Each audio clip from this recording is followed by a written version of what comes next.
ल जाँदै जाउँ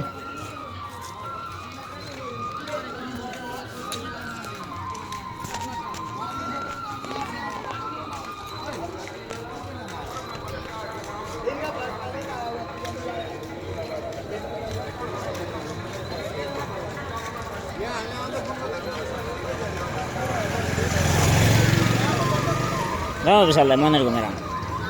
मन्दिर आउनु जाउँ आउनु त्यही आलस्य भएर नागदामा गएर एकचोटि पौडी खेल्नु पर्छ अनि ठिक हुन्छ माछा त उदुम हेर भुजालहरू हालेको त यति माछा आउने नि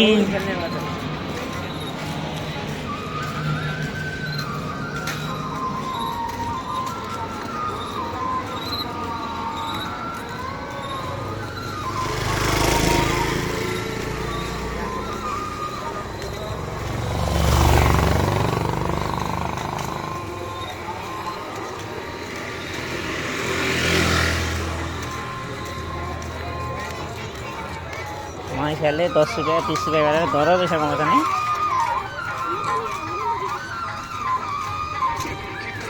हामी 100 र 500 खोज्ने धोतीहरू 10-20 रुपियाँले धर पैसा कमाउँछ फेरि ती नेपाल आएर होइन हग्ने र मुत्ने भन्ने बिगाएर काम केही पनि छैन तिनीहरूको लबतीको नबतीको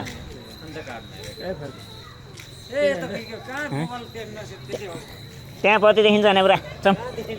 आउनु आउनु जाउँ त्यहाँ मन्दिरमा बत्ती हुन्छ है पुरा जाउँ गए त आइहाल्छ नि आउनु भने विशाललाई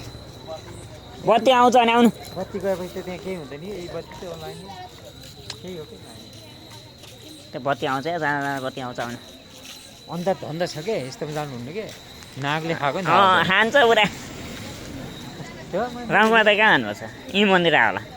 त्यतै आफै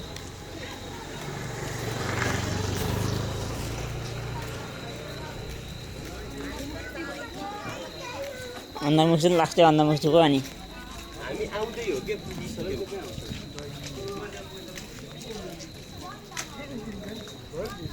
तर धेरै मेला होइन तर यहाँ खानेकुराको आइटम देख्यो है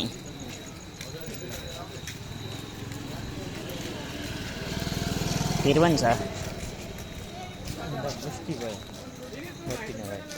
झुलुक्क आउनु नि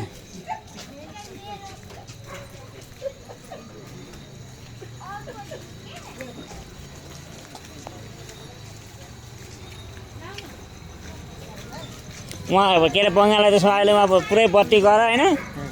उहाँ ट्रान्समिटर सासमिटर सबै चलाइदिएर उधुम राख्यो नि त अहिले बत्ती छैन बङ्गाल नेपालबाट कति 20 युनिट 20 मेगा कति के लिएर गर्छ त्यति हो बत्ती गएपछि फर्किहाले हामी एकछिन झिलिमिली हेरेर आउँछौँ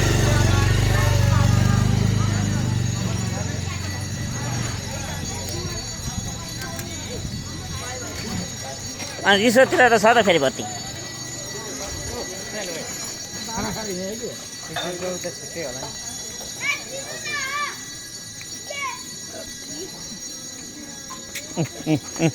हजुर म तपाईँलाई खोज्दै आएको पुरा पक्कै पनि मन्दिर भने जाउँ न एकचोटि दर्शन गरेर आउँ सक्यो अब आरती नै सक्यो अनि आरती सक्यो हेरेको देखिन म त म त सुइकै सुइन नि म रामकुमार दाइ कहाँ जानु भने भर्खर दाइसँग कुरा राखेको क्या न मान्छे छैन हेर्दै थिएँ बत्ती गइदियो बत्ती गइदियो आरती गरेको हेर्नु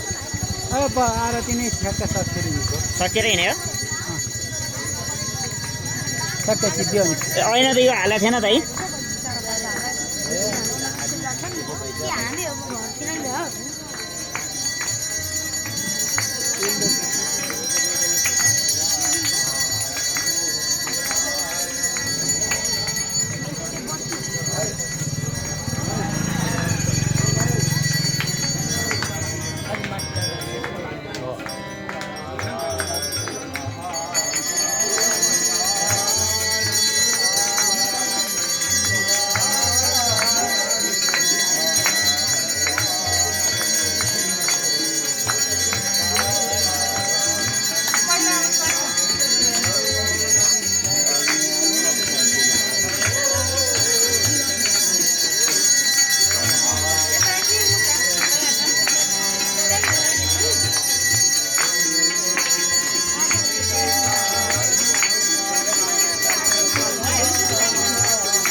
जाउँ जाउँ जाउँ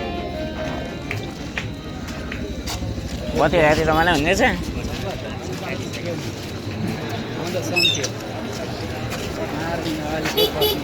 कहाँ जानु भाइ